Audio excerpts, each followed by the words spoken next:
1997. To me, my X-Men.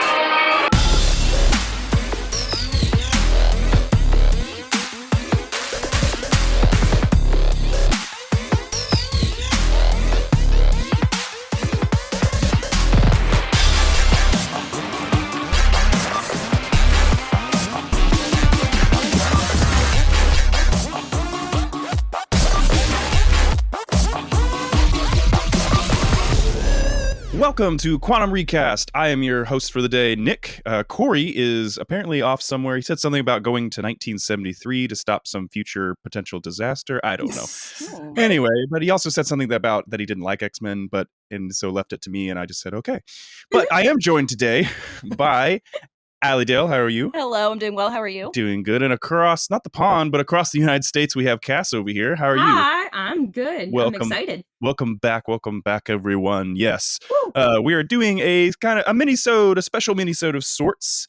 Obviously, if you clicked on this episode, you know that we are going to touch on the X-Men, because Marvel bought the X-Men back with Disney money. They made a show, everybody loved it, and they're like, okay, I guess it's okay to make X-Men movies again. And we're like, yes. So we are going to play a little bit of prediction here. We're going to try to guess who will be playing the X-Men in a 2026, 2027, 1997 to 2027. Just it's again, I like the round numbers. It rolls off the tongue easier. I've noticed that. Yeah. But so we're not saying it's going to happen in 2027. I don't think they've actually set a proper date for it yet. But that's the idea. We're going to take the stars of today and put them in the cast of tomorrow, if you will. All right. But anyway, if you're new to the show, if you've never been here before, this is what we do. We take movies and move them forwards and backwards and now super forwards in time. We recast them with a new cast. If you have enjoyed the show after this, you can follow us on all the social medias at Quantum Recast. We're on TikTok, we're on Instagram, Facebook, Twitter, X, whatever you want to call it. If you're still there, we are still there too.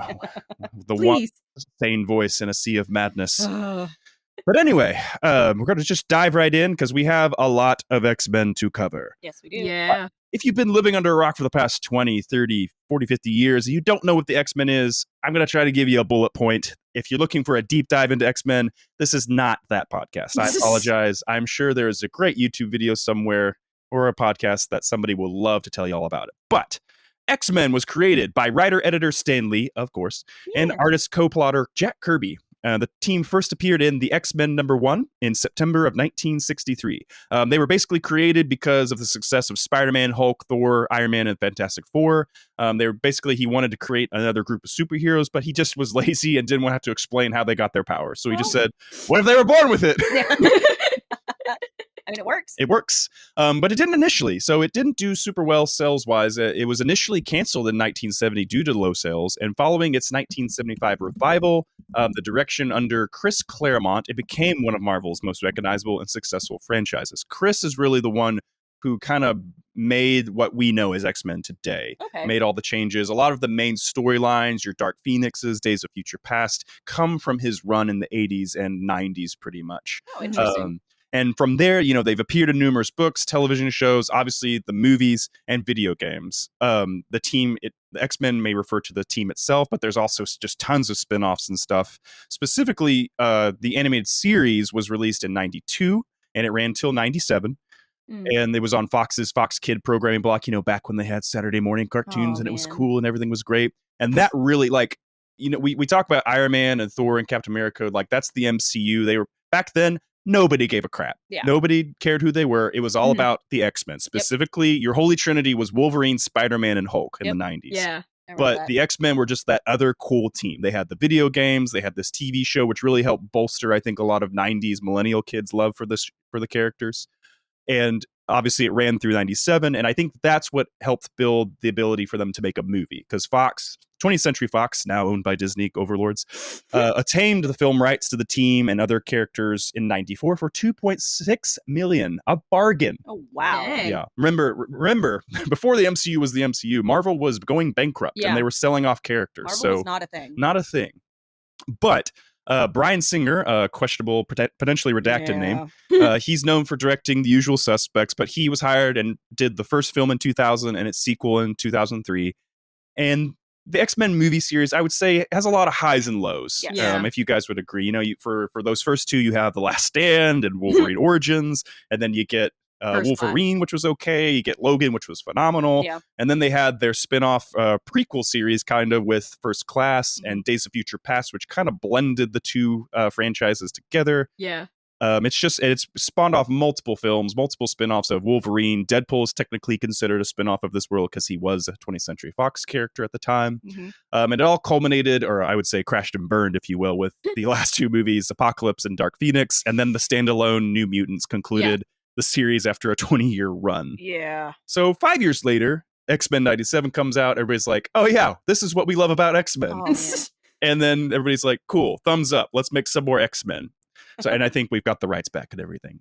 So before we dive super into it, I just want to ask you guys, what was your first experience with the X-Men? We're all different age levels here. So I'm just curious when you saw it, what you saw, what was your content? So for me, it was definitely the X-Men movie in 2000. Okay. Apparently my brothers watched the animated series, but I Mhm. do not remember that at all. Yeah. But yeah, I remember going to the theater to watch the first X-Men. I think I've seen all of them in theaters until Nice. Apocalypse. I think that's after that it was like, "Ooh, I don't know if I want to pay money to see these." But I recently rewatched X-Men and X2, which I think it was my second time seeing X-Men because I did not remember it at all. But Okay. X2 I remembered quite a bit. But yeah, Mhm. that was my first experience with the X-Men. Yeah. So Cass, what about you?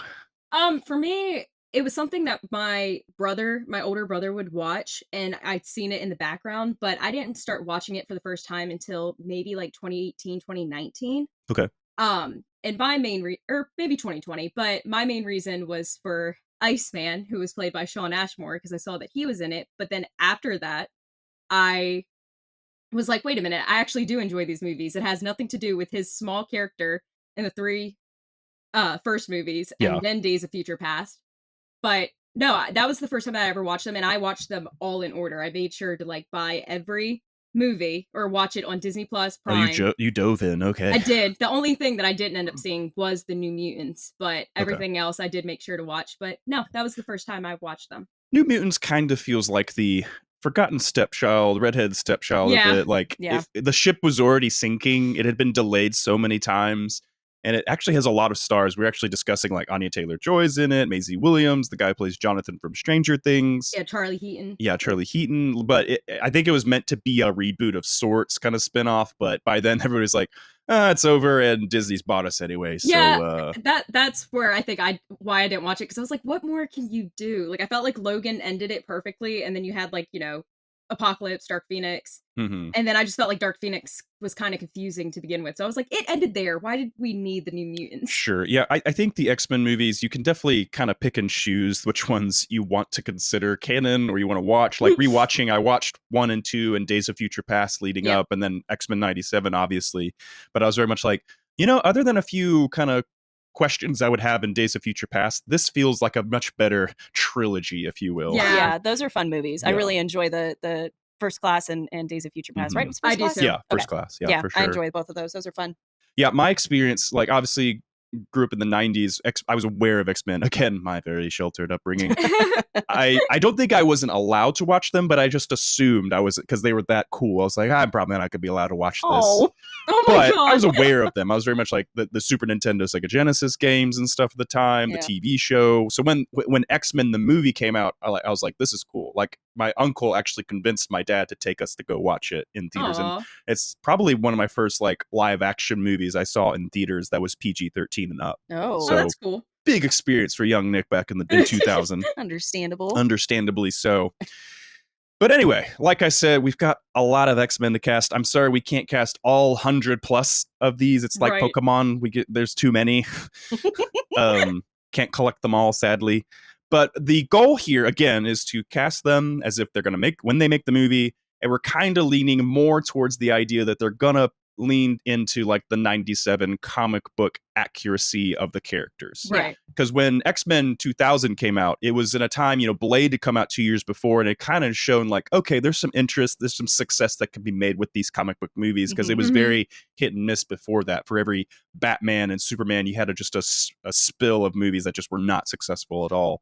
And it kind of started that first wave of comic books with Spider-Man, X-Men, the Blade movies. Even Hellboy can kind of get thrown into that mix as well. The Fantastic Four movies, they're likable in their own way, but they're not Yeah. they're not top tier by any means.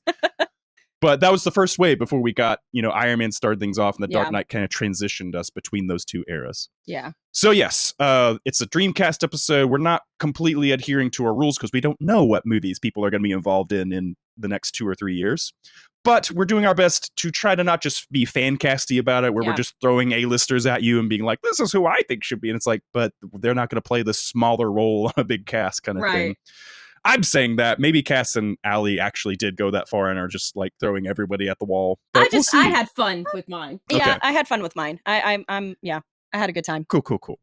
So yes, we're moving to 2027, we'll say. They probably will announce it. It might be later, it might be sooner, but that's what we're going to go with. So we're casting with people that are popular right now, that are acting right now. That's your general rules. Luckily, we have no kids in the movie. We have a potential teenager or two, maybe. And from there, it's all free game, basically. But yeah, because there's so many, because we're trying to keep this light and brief for you guys as a mini-sode, we're just going to dive right in. And we're just going to start off right at the top. And like I said, there's tons of X-Men. So we're going to actually start. Each of us have chosen an X-Men. Initially, I said, pick whatever X-Men you want, and we're going to cast them. Each of us will cast one. But each of us are casting a different one. So I'm going to flip an imaginary 3-sided coin. And Cass, you're going to go first. So tell me, which X-Men did you choose to cast for the open round? So I picked Iceman just because of the fact that he is the one that I did lean more towards when I first watched these movies. And I thought it would be kind of fun because I really actually did like his character. I wish that he had more. And I feel like Days of Future Past like actually did like a bit with him like in the beginning and then helping with Wolverine and stuff. But I honestly forgot he was in Days of Future Past, and I was like, oh, Sean Ashmore's there. That's cool. So Iceman, also his real name Bobby Drake, from Long Island, New York in the comics. The voice actor Dennis Akiyama voiced him in the old X-Men series, but he's played by Sean Ashmore in the first 2 or 3 X-Men movies and Days of Future Past. This guy, in case you didn't figure it out, he has the ability to manipulate ice and cold by freezing water vapor around him. Freeze objects as well as cover his body with ice. Like in the first movie when he did the Frozen Rose. Oh, that was so cute. Or when Wolverine comes in, and the second one is just like, hey, can you... First he's like, you got any beer here? He's like, it's a school, dude. So he just gets a soda pop and has him freeze it for him. But Iceman's personality in the comics, they say one of Iceman's best personality traits is that he is kind of like the ice he manipulates. He's not cold, but he's transparent. He's devastatingly honest. He's very upfront with his emotions and his thoughts all the time. I feel like Sean did a decent job kind of conveying that, given the limited capacity of his role in the movies. Yeah. That is kind of the one issue with the X-Men movies is it is very much an ensemble comic. It's a team thing. But very clearly, as we go further into the movies, this becomes the Wolverine show. Yeah, and so absolutely. A lot of characters kind of fall to the back, to the shadows because of it.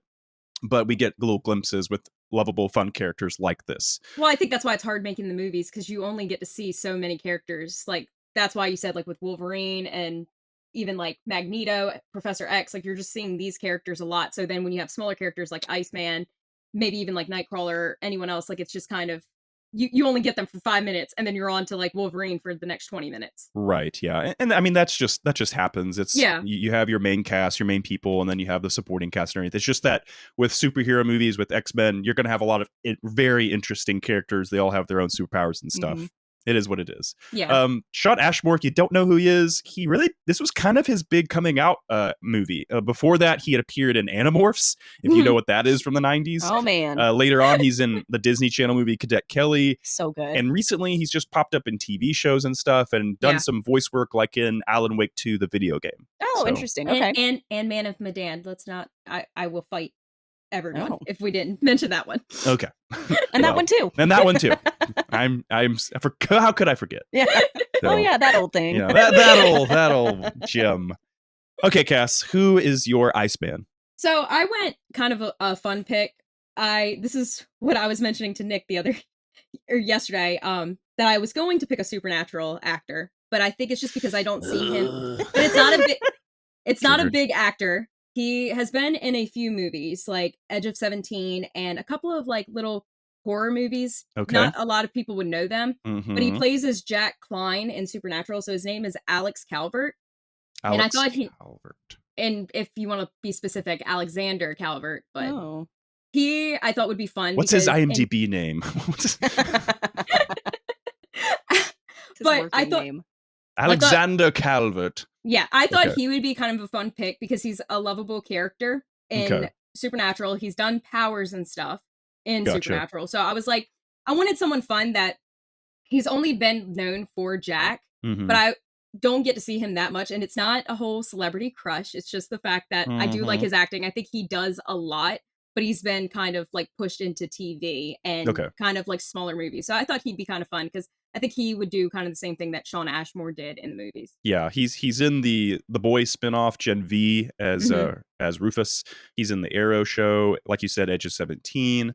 Yeah, it seems like he's kind of been in TV. So this again, it kind of lines up that this could be like, here's the young guy, here's a chance for him to be Yeah. on a movie. It's kind of the same trajectory as Shawn Ashmore. Even like you go further back to Bates Motel in 2013. So yeah, I feel like that's a logical, like, yeah, let's give this guy the chance to play kind of the younger kind of heartthrob. Iceman, he in the movies he's portrayed as the teenager love interest of Rogue, and I think in the comics he might be a little aged up. I'm not entirely sure. Again, this is not a comics podcast. This is a movie podcast. I apologize. But I get the logic that you're going with there for sure. Thank you.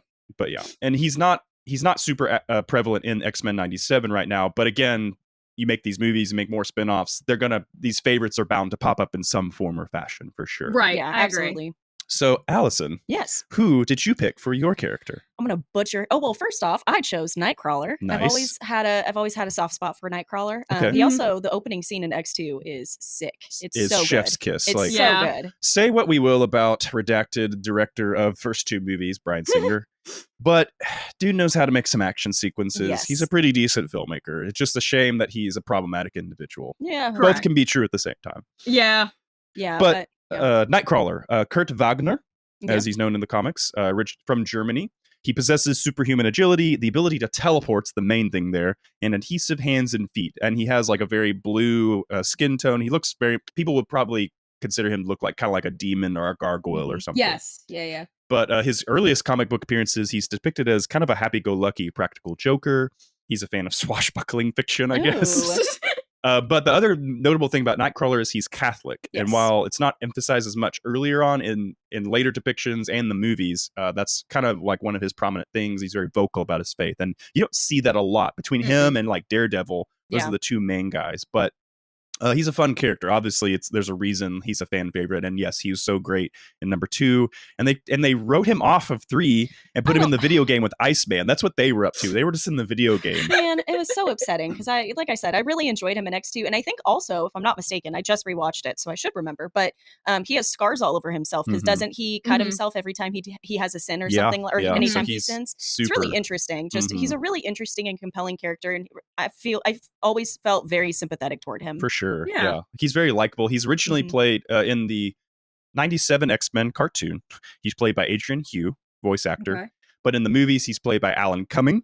Most people would know Alan Cumming from GoldenEye. He's kind of the tech bad guy kind of character. He's in Son of the Mask Oh, as guy. Loki. And he is Guzoo in the Flintstones Viva Rock Vegas. He's also in Spy Kids, isn't he? He's also in Spice World. Oh, So- hey, there we go. I would feel like it's a safe thing to say that this is probably the peak of Alan Cummings' career, in my personal opinion. Just Possibly. possibly. I'm not sure. I probably should have researched before I got here, but yeah. That's what I saw at least. But he's also played Nightcrawler's played by Cody Smith McPhee. Yeah. People know him from Let Me In, The Road, Dawn of Oh. the Planet of the Apes, and he voiced Paranorman. But that was in X-Men Apocalypse that came out later. So Yes. once they brought in, hey, we're at the 80s and 90s, we could bring back the original movie X-Men, and they started pulling in Nightcrawler and other people like that. But Mhm. yes, Nightcrawler, personal favorite. Writes scars on his writes the sins Yeah, on his he's- on his hands and I stuff. love him. I am, however, going to butcher this actor's name. That's what we do best here. 110%. I'm usually pretty good with this, but this guy is German. Okay. I was trying to, with my casting choices, just as a heads up, I was trying to steer away from Marvel as much as possible, but there's only so much you got to can do your best. Yeah, Yeah. And I tried to stay as faithful to like 97 and all of that. So this guy's name is Michael Graziati? I'm not sure. It looks like Graziati, which sounds very Italian. It sounds very Italian, but I'm sure I'm butchering it because he's German. Yes, for sure. But he's mostly in like TV shows and stuff. So he was in American Horror Story, Murder House. He was Jessica Lange's lover in that, the young boyfriend in that guy. Yeah. Yeah. He was also in like The Young and the Restless. He's just been in a bunch of other stuff. Yeah, that guy. But he's appeared in the most recent season of True Detective, Jodie Foster. He was in Lucifer apparently for an episode. So another TV kind of guy, appeared in the Watchmen TV series. So yeah, another chance for kind of like a character actor type to kind of get their shot. Yeah, well, and he's also in makeup too the whole time. Sure. You know, he's all blue, so I wasn't too worried about getting the looks quite right. He doesn't look like Nightcrawler to me. Doesn't look like him at all. But no, I think that he would do a good job, and like kind of like what you said, kind of give him his big break, maybe. For sure. No, I like that choice. Yeah, I think that's the thing. We're in America, and it's such a pocket, and there's so much cinema and actors that come from all over the world outside of there. Like Michael was born in Germany, and sometimes you get those actors that are from other countries, and they just turn out to be great. I mean, like the actor who plays Hans Landa in Inglourious Basterds, whose name escapes me at the moment. Christoph Waltz. Yeah. Diane Kruger was actually, who also is in that movie. She's from Germany as well. I didn't know that. So, that's interesting. So we gotta look outside, guys. I know they're not going to be super memorable, but just trust us here, okay? We're taking you on a ride, all right? Yeah, there we go. But speaking of casting choices, I guess it's my turn to go up. So he was initially not on our main list, and I'm sure some people are going to be like, well, where's he at? Why did we cast him? Just to get it off the list here, we are not going to cast Morph, and we're not going to cast Sunspot. Apologies to stands of those characters. Please don't hate us. We have a limited amount of time. We're trying to hit as many as possible. But I'm going with Cable. Okay. Cable, he appears in X-Men 97 this new season. For those of you uninitiated, Cable is the son of Nathan's, he is, Scott Summers and Jean Grey's child. Scott Summers is Cyclops in the original movies. He is born in the present day. This is where we get super sci-fi and comic booky. He was infected with a deadly techno-organic virus while still an infant. So they sent him with Bishop into the future, and he became like the basically an enemy of the villain Apocalypse in the future. And there's a lot of post-apocalyptic like doomsday futures in X-Men, and so you have to remember like, okay, which one is he from? And that's the one with Apocalypse. Apocalypse was obviously the movie that came out a couple of years back. He was played by Oscar Isaac, but originally the only person that has played Cable in any live action movie was Josh Brolin, and that was in the Deadpool 2 sequel. He was such a babe in that movie was fun. too. Josh Brolin, most of you know him as Thanos from the Avengers movies. He's also in No Country for Old Men. As a teenager, he was in Goonies. Yep. More recently, he was in the Dune movies that have come out in the last couple of years. And also in things like True Grit, W, on and on, a lot of Oscar drama pieces and stuff. But I was kind of scouring really quick to try to find somebody, and I had somebody who was like, okay, this guy's could play an aged, war-torn, the future's a mess, and I have to try to fix it kind of character. But I realized I ran into the Marvel problem, Aly. Yeah, I told you. It's not the Marvel problem. It's the Fox problem. Because he is in X-Men Origins Wolverine. Oops. The thing we don't really like to talk about. I don't know what you're talking about. So I'm picking Kevin Durand. Most people will know him from the most recent movie, The Kingdom of the Planet of the Apes. He was also in 3:10 to Yuma. He's just a big character actor. In X-Men Origins Wolverine, he's the Blob. Really? Yeah, that's he's him. the Blob. I didn't realize that was him. And that's, I was like, I had him lined up. I was like, oh yeah, he's kind of got to come up now. He's in Kingdom of the Planet of the Apes. He does a great job as the villain in that movie. And then I was like, oh, he's the Blob. That's right. Fred Dukes, the Blob. But we're gonna flex it because it's not like this like treasured role or treasured movie by any means. We're gonna give him a chance to come back because that happens in Marvel movies sometimes where it was like, well, that was a small blink and you'll miss it character. So I just think he's gonna be because Cable is often portrayed, especially in the show and the comics, as this big buff dude who's just very sizable. And I was kind of like looking at other people and I was like, we'll just go with Kevin Durant. It's fine. There you go. Not Kevin Durant, like I said previously on 3:10 to Yuma episode, but Kevin Durand with the D at the end. Also, Nick, you just pissed off the 10 Wolverine Origins I know. fans. They're job. So upset. Yeah. Losing more and more listeners. It's still good to me. You just don't get it. You don't understand, man. So yeah, Kevin Durand, write him down, and we're going to jump into our full-on cast. Now here, each of us are going to present an actor for these roles. We are not just passing around the actor casting at this point. Mhm. But we're going to start big because, again, like I said, there's a ton of people, and it's hard to even just put someone at the top of this whole list. But we're going to Right. start with the guy who kind of started it all, Professor Charles Xavier. Ooh. He is the leader of the X-Men, you would say. Yep. Basically, he's the guy who put it all together. He's a psychic. He has telekinesis abilities. He can read minds. He can control minds, which is kind of a big thing that goes on in those movies. Mhm. He is originally from the New York area, I believe. But the character itself in the cartoon was voiced by Cedric Smith and Ross McQuand of Walking Dead fame. Hey, Aaron. Yeah, he's the guy that Marvel goes to now when they're like, well, that actor doesn't work with us anymore, so can you do a voice of them? Because he Oh. voiced Red Skull in Infinity War, and he's gone on to do, what's the robot character? Age of Ultron. He did Ultron in the What If series. Okay. So, but in the movies, he's played by Sir Ian McKellen, known for playing Gandalf mainly, and then also Michael Fassbender in the First Class series of movies. Wait, Oh, you're I'm talking sorry. about Magneto. I messed up. Sorry, back up. Sir Patrick Stewart plays There you him in go. the comics, and James McAvoy. Sir Patrick Yes. Stewart, Star Trek Next Generation, Excalibur in the 80s, Dune in the 80s, and McAvoy, Split, Atonement, Wanted, Atomic Blonde, those type of movies. I both love him. brilliantly played by both, I Yes, would they say. did- Yes. I they thought did they both were Great fantastic. job casting both these. It's kind of like, well, you had Sir Patrick Stewart and Sir Ian McKellen. You Yeah. can't screw these two up. Yeah. So we got to get these two. But he in the movies he's kind of more played a little more righteously, like he's just this exemplary character. In the Mhm. comics and TV show, you kind of get more the idea that he has a bit more of a humanity to him, where he has a little bit more of a selfish kind of mentality here and there. In X-Men 97, he's in space, like living his best life with his space girlfriend, potential wife. Goals. It's getting wild, yeah. But we're just going to keep that rotation going. So, Cass, tell me who your Professor X is. Okay, so mine's a little weird only because I did struggle with this one because I love Sir Patrick Stewart and James McAvoy as Professor X. I think that casting was perfect for him completely. Yeah. But I wanted to kind of go into the Walking Dead route and pull some heartstrings a little bit. Because Okay. when you've watched the first episode of X-Men 97, you've learned that, Professor X has, in quotes, died. So I was like, I like the idea of people getting upset over that, thinking, oh, we missed, like, this guy. So I went Stephen Ewan, who is Glenn in The Walking Dead. Because I thought he would have a fun time with it. He's a lovable, like, character person. So I just was like, I think he could do a good job. I feel like he wouldn't look so bad with a bald head. But I feel like it would be nice to see him in that sort of role, because Stephen Ewan's been in Minari. Minari, Nope came out recently. Oh, that's right. Yeah, he's made his appearances outside of Walking Dead on some TV shows and movies and stuff, but I feel like he's starting to kind of get those bigger roles, like in Minari and also in Nope coming out here soon. Agreed.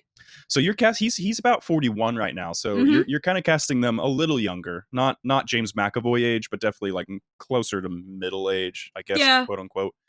But is your cast going to kind of skew that way, or are we going to see the rest of the X-Men be a little younger in your mind? The X-Men, yes. No, Okay. I think my Magneto is going to be that same age as Professor X. Okay. But no, everybody else is kind of hitting like 30 and then maybe a little bit 40. So cool. Okay. All right. Interesting. Yeah, I think that's the thing, is that we don't really know what direction they could spit it on Right. its head and go, Professor X and Magneto are young, they're old again. So it's kind of all up in the air right now. So that'll be fun to, in 3 years, to watch this back and go, who got it right and who got it wrong? Right? Who was Yeah. completely off Who was base the most? here? Yeah. Speaking of our predictions, Aly, who did you have for Professor X? All right. So I had somebody written down, but I'm going to go with my first choice. I did really struggle with this one, I'm going to be honest. yeah. But I did try to cast as close to the age. I can't remember if I already said that, but you know what? I want to give him. I know that he is incredible with all of his voice work and stuff. I'm going to give you Andy Serkis.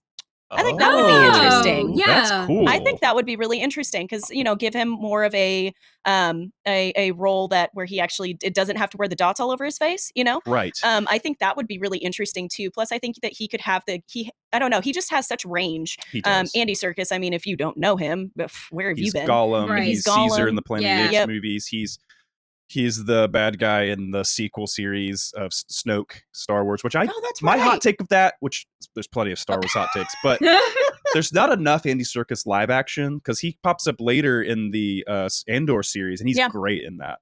Wasn't he also? He's in the Prestige live action and he gets to really act and have fun in that. But I feel like had he been live action, just regular Snoke, because I saw like behind the scenes of him performing it with Daisy Ridley and I'm like, this is so much more effective. And you forget that's Andy Serkis. Yes. Like having him be there, like and be prominent, like you're missing some star power by hiding. It's where it's like this doesn't work in this moment. Yeah. So I kind of like that. Yeah, you balled him up a little bit. I think he would be great at it. He's also in 13 going on 30. How dare you forget him in that? Forgive me. I'm so sorry. I'm just kidding. No, but yeah, I think it would be interesting. So that's my pick for Professor Charles Xavier. Okay. I like it. Very cool. Thank you. I'm into that. That's a cool choice. I like that. So my initial choice just turned out he's been casted in the reshoots of the new Captain America movie. Oh God. Giancarlo Esposito. Oh, okay. He's great. He's great. I wanted him to get away from being a villain. Fair. Totally fair. Like there's him and Mark Strong and a couple others. Like once they get thrown in, they're just like, he's a villain, and I'm just bored by it. And, totally fair. And Giancarlo's kind of at that point for me. Like he was in The Mandalorian and stuff, and he was in Breaking Bad. Yep. But I'm just very much like, can we please? And he's even in The Boys. He's a bad guy. I'm just that's like, right. Yeah, I forgot he was in The Boys. Like I get it, Giancarlo. The money's coming in. You're not going to get all those type of movies every once in a while. Get your bag while you can. He does play them really well too, though. I mean, he's great at it for sure. Sure. But my pick, so pulling it out of the bag, I'm just going to give you Sterling K. Brown. Ew, I was considering him. He was young N'Jobu in Black Panther in a scene. Again, I'm bending some of my own rules that I was trying to adhere to. It's hard. But I feel like it's another one where you're like, well, we could bring him around and be fine. He's about in his 50s at this point. But I feel like you could age him up if you wanted to, or bring him down however you wanted to. Most people will know him from the TV series This Is Us. Yep. Recently, he was in a Oscar-nominated movie, American Fiction, from last year that I'd like to watch. And other people, he's voiced in Invincible, the Amazon superhero series. And he's also in kind of a fun genre flick, Hotel Artemis, with Dave Bautista and Jodie Foster. I like him a lot. Nick, did you know that he was also in Supernatural? I did not, Cass. I did not know he was in Supernatural.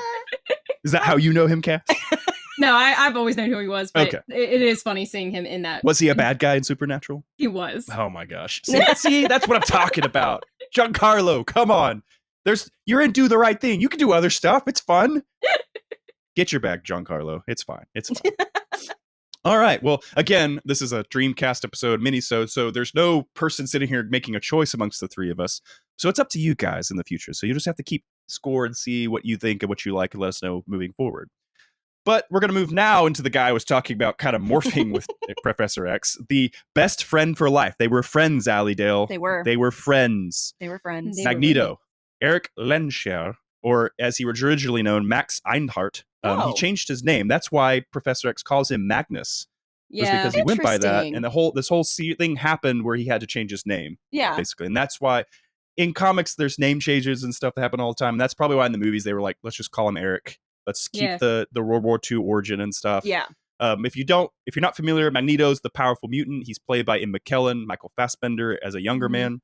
He's a powerful mutant. He's considered one of those Omega level threats. An Omega level threat mutant is basically their power levels are so high that there's no way to properly measure it. So you get a couple of those in the X-Men world. Interesting. But his power is, well, as you could guess, it involves metal and magnetism. He's a master of magnetism. Going back to my stuff, he regards mutants as evolutionary superior to humans. He rejects the possibility of peaceful human mutant coexistence. He's initially aimed to conquer the world to enable mutants, and he refers to them as Homo superior to replace humans as the dominant species. This is, I believe, one of the things that was changed in the 70s and 80s just to really tie in the dynamic between Professor X and him. A lot of people liken it like, oh, they originally had Malcolm X and Martin Luther King. And while that's, I think, the idea with the 70s and 80s, I don't believe that was the initial idea from the offset when Stan Lee and them created it. Okay. But clearly, those parallels are there, and that's going to be their dynamic. It was in the movies to start with because Professor X has that more peaceful coexistence kind of mindset where Magneto's like, no, they're going to betray us. They're going to destroy us. We have to kill them while we can kind of thing. And that's just kind of their dynamic through the whole movies. Every movie you have them in, they're constantly at war with each other. Yeah. So you have to find somebody that's going to bring that presence and that idea. Now in 97, as Allie Dale will tell you, He fans some flames for you, Dallydale, doesn't he? Old Magneto. Oh yeah, I don't know what it is. He's a babe in the animated series. I think it is. It's the mane. It's That's the what flowing. It is. He's got white hair too. He's aging like a fine wine in the comics. I know, Aly. and it's lovely. I'm not mad about it. I was gonna say anyone with white hair is gonna be fine. Like, okay, we've all learned something about you two today.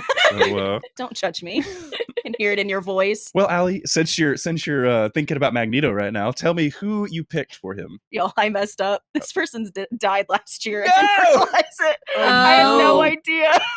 Well, while you're thinking for a let me moment, find somebody. Dang it! Who are you thinking He about? would have been so good too. Ray Stevenson. Oh, he would have been so good as Magneto. yeah. I didn't realize he had passed. That's true, dang man. it, man. All right, you guys go ahead. Well, he just to quickly note, Ray Stevenson, R.I.P. But he got to do like a great role as Balin Skull in Ahsoka. In Ahsoka, man, that's what I. But dang it! All right, well, yeah, if you don't know him from that, he's been in other things like Thor. He was one of the three best friends of Thor that I can't remember their Volstag's his name in the comics. But he's also in stuff like The Three Musketeers. He was in RRR. If you love some Indian Bollywood films, check that out. He was in Vikings, a TV series, for a few episodes. He gets around. He's a good character actor kind of guy. Rest in peace, Ray Stevenson. So while Aly's figuring that out, rest in peace. I feel horrible about that. I will gosh. I will fill in for you for this moment and give my pick. I picked one. You'll probably like this one too, Aly Dale. I'm picking Jason Isaacs. Oh, I do love that. I was looking at him. Great idea. Jason Isaacs played Lucius Malfoy in the Harry Potter movies, if you don't know. He was the bad British man in The Patriot that Mel Gibson takes down. He's also appeared in other things like Death of Stalin, but he's also done a lot of voice acting recently, including Baldur's Gate 3 for all you video games fans. Oh, interesting. Enver Gortash. This was not by any means like a quickly thought of thing. I've seen it on Fancast and stuff, but I think that he's such he's not like this A-list guy, but he's one of those that like you're like, yes, there's a reason people are bringing him up because it just fits perfectly. And especially when you're thinking of long hair Jason Isaacs with white hair, and you look at 97 X-Men, you're like, yeah, that's the guy. As long as it's not the Lucius Malfoy, that was a little much. But he was also a babe as Hook. He was Captain Hook in Peter Pan. In the Peter Pan movie. Yeah. That's like a perfect pick. That's a really good pick. Again, not entirely responsible for that one. The fans kept bringing it up, and I was like, I'm just going to use that because it's hard to find anything better. So, Cass, who do you have in mind? So I went with someone that I have recently seen in newer movies. So I'd like to say that I got a little bit of 2024 knowledge of this actor, but he's been in stuff like Beauty and the Beast. I think he did a little in the Night at the Museum, Secret of the Tome. Okay. And just kind of like smaller roles like The Rental. That was the Dave Franco movie that he directed. But I went with Dan Stevens. Okay. Oh, okay. Okay. Who was in the more recent Godzilla vs. Kong movie. That's and then also Abigail. He was the kooky kind of guy that flew the plane. Trapper. Oh, okay, okay. Yeah. Kong Godzilla. Go check it out on streaming now because it's not in theaters anymore because we don't do that anymore around here.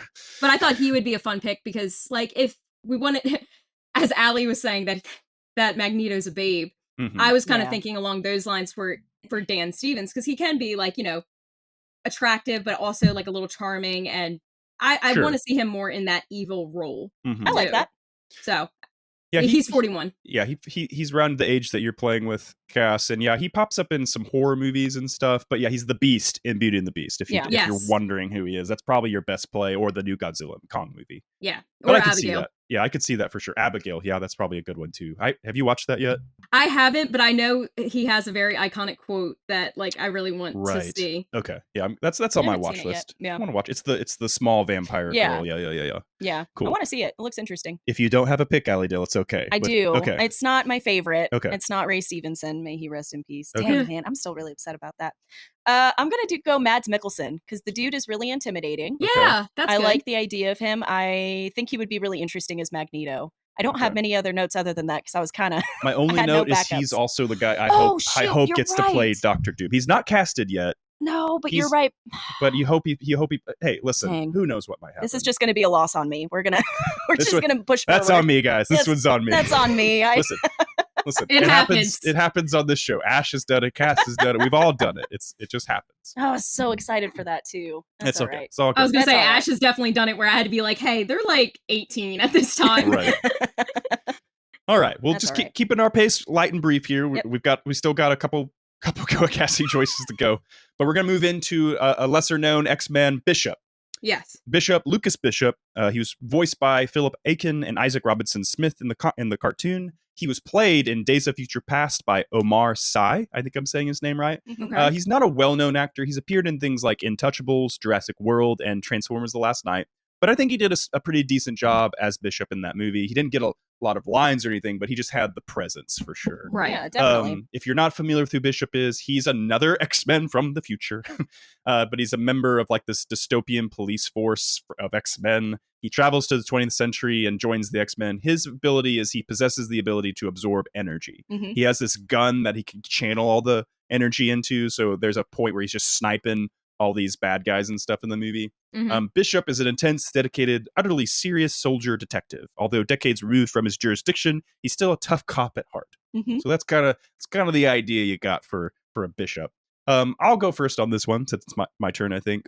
I'm pulling somebody that has had some leading roles in the past 10 years or so, but he's kind of just fallen off. Like, I don't think he quite got to the level that he was supposed to get to or people thought he was going to get to, given his namesake. So I'm giving you John David Washington. Oh, Okay, yeah. Most people will know him from Tenet. He Black Klansman, and most recently The Creator, which was a big sci-fi movie that just didn't live up to the hype really. But it's cool. Yeah. But he was also in Amsterdam, the Ballers TV show with The Rock, and also in Malcolm and Marie with Zendaya. So I just think I think he has a good presence to him. I just think he just never found the right vehicle to take off as a A-lister per se. And I think that this is a good chance for him to play a very notable fan favorite kind of character. And I think he'll just have fun with it. Yeah, I agree. I think that's a good I pick. think that's a really good pick. Yeah, thank you. So Cass, who you got for Bishop? I went John Boyega. John. Oh, That's who I went with too. Yes, nice. Across the internet. Hi. Aly, something told me that you and I were gonna pick the same one, like Yeah. at one point. So no, that one I just thought he would have like a really fun time with, because even when I like did watch like the first episode of the show, I was instantly like, no, he's perfect for it. Like, it's just the energy about him, and whatever your explanation is as well. Yeah, I agree. I think he could also deliver those silly lines as well, like the really cheesy, fun little lines. Yeah. Boyega, now the interesting about him is that, you know, he had such a fallout with the Star Wars world. So I wonder, thinking realistically here, is like, will he be open to the idea of joining another Disney-founded cinematic universe kind of thing? Yeah. Who's to say? He seems like he's kind of going the opposite direction. He was in a really fun film a couple years ago called They Cloned Tyrone, which was really, it was actually last year. He popped up in The Woman King. But it'll be interesting to see if he goes the more kind of smaller film route, or if he dips his toe back into big tentpole movies. It's kind of unavoidable at some point as an actor. It's like, here's the money, here's where everything's going, this is where the jobs are at. Well, and maybe enough time has passed too by that point where it's like, I'll give it another shot. Different creative team, different directors. Exactly. Hopefully so, because I like him a lot. I hope he gets to do more work. It's kind of like him and Daisy Ridley. I'm like, please be in more stuff. Yes. Yeah. For sure. Agreed. Okay. Now, another fan favorite that popped up in X-Men The Last Stand the first time we saw him in live action. We're going with Dr. Hank McCoy himself, known as Beast. Yep. He was originally voiced by George Buza in the cartoons, not the comics. And then he was played by Kelsey Grammer. Yeah. Of all people. It's a really interesting casting choice, but it worked. But it works. And then later on, as a younger version, he's played by Nicholas Hoult. Kelsey Grammer. Yes. Kelsey Grammer, you'll know him from Cheers and The Kramer, the TV spinoff show. That's pretty much it. When people said, Beast is going to be played by Kramer, everybody, that's weirdly brilliant. Yeah. And I'm sure Corey probably does love that character. Yeah. Holt, you've seen him in Fury Road, about a boy when he was a child, and Warm Bodies. He was a zombie. And loves a romantic zombie movie. Mm-hmm. It's out there. It happens. But Beast himself is from Illinois. They had this whole idea to like put the X-Men in different parts of the world. Which kind of makes sense. give it this kind of international flavor, if you will. Well, and I think that made sense in the movies, because it's all like they're all being brought together to go to Professor X's school. For sure. So but he was originally called The Beast when he was originally introduced. But it's basically, his thing is he has like ape-like superhuman strength and agility, oversized hands and feet. He initially does the whole Hulk thing where he turns into the monster, has trouble controlling it. But as an adult, he takes on the Beast form. He's basically like Smart Hulk. He takes on the Beast form and has this hyper intelligence still. So let's go with Cass. Who do you have for Hank McCoy, the Beast? I did think about putting Dan Stevens here because I thought that would be kind of fun, just Okay. with his voice and just the Boo. energy. Boo. But I went Kari Payton, who is 52 at the time, and he is the one that's Ezekiel in The Walking Dead. So with Spell the dreads, Kari's name for the audience. if that's how you say it, but Khary. Kari Payton. Okay. From The Walking Dead. Yes. Another Walking Dead pull for you. Okay. I only picked interesting. him because I saw him like when I was doing like my cast search, and I was like, oh, he has such a unique voice that I felt like it would fit Beast really Gotcha. well. Because Okay. I feel like when I was watching it, Beast was just very like, like greetings, and well, he didn't even say greetings and salutations. He said salutations and welcome. Yeah. And I was just like, I could just imagine like that voice with Kari Payton, where Mhm. he's just very lovable and just very intelligent and Yeah, smart. So I for just sure. wanted that same vibe for Beast, and I thought Kari could deliver. Yeah. Interesting. If you don't know, in The Walking Dead, he plays Ezekiel. He's the guy with the tiger, okay, and, and the Yes. long dreads and stuff. Very cool character, very interesting character. Other than that, he does a lot of voice work. It And looks he was like. cyborg. Yeah. Oh, he's Cyborg in the Teen Titans Go. Oh, Mhm. okay, interesting. Okay, very fun, Interesting. very fun. That's a fun pick. I like that. Now, Yeah. Thank you. what a lot of people may not know because they didn't watch the Marvels is that Kelsey Grammer returns as Beast in the Oh. bonus. Yeah, we're beyond spoilers on this podcast. Apologies, but he pops up because one of the characters actually falls into another parallel universe where Oh, the X-Men are interesting. at. So Okay. kind of like so it'll be interesting to see, obviously with Hugh Jackman coming back in Deadpool and Wolverine, Yes. Mhm. kind of how they're, and it's like they're bringing in all these Fox heroes and stuff. So it's interesting to see what they're going to do with all that and how the multiverse thing works. And when they introduce their new X-Men, if they'll be part of the mainstream MCU universe or they're going to do their own thing. That's kind of the problem, is like there's so many characters. It's going to be hard to like blend them into the MCU Right. already. Yeah, So- for sure. but we'll see where they go with it. Allie, who is your Hank McCoy? So I did mine based on voice. I did not do it based on physical appearance. So Okay. just heads up on that. Got it. This guy, so I haven't seen him in a whole lot, but again, I thought his voice, I thought it would be interesting. His name, and I'm going to butcher this one too because it's French. Away. Let's butcher it. It's Roger Jean Page. He will know him from Bridgerton, and he was also recently in Oh. Dungeons and Dragons. Yes. Oh, Yeah, I thought know he would be an exactly. interesting choice and kind of like an underground name, and kind of maybe give him his big break. I thought Okay. that would be an interesting choice. Yeah, he in Dungeons and Dragons, he's just like the over OP character that just shows up to save them, and they're like, he's so cool. Yeah. And then disappears. It's like, no, I'm not going to help you with anything. Yeah. I think it would be fun. I Yeah, think it'd be a I fun think little that could be choice.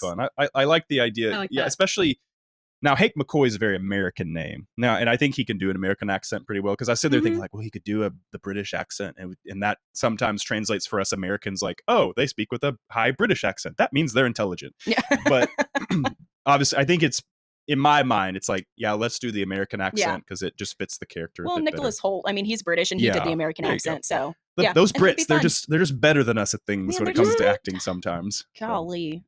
No kidding. So my pick, I went with an American. Okay.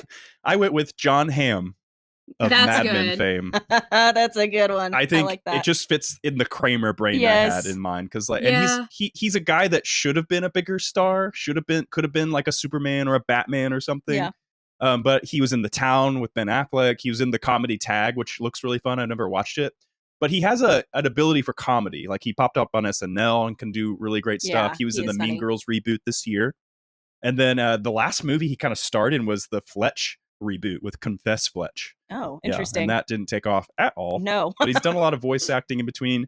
But I think he has the size, and also just kind of he can also do that proper kind of Hank McCoy doctor Mhm. voice as well. And I think he'll have a lot of fun with it. I went Yeah. very, very Kramer with mine. Yeah. No, I like that. That's a really good choice. I like that too.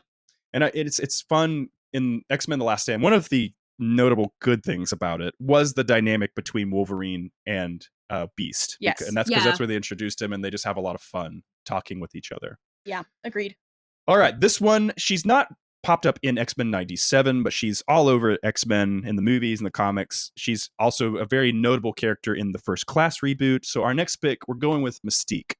Mhm. Mystique was voiced by Jennifer Dale in the TV show.